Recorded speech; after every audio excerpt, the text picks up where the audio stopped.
Certo, temos que ir. Dá uma carona? Meu rádio não está funcionando agora, hein? O grupo parte para se unir à vigilância. Nem todos os agentes levam essa foto com ele.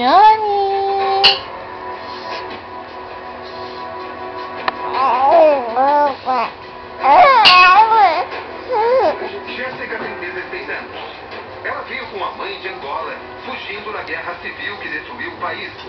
Tudo em busca de Cadê o sorrisinho da mamãe?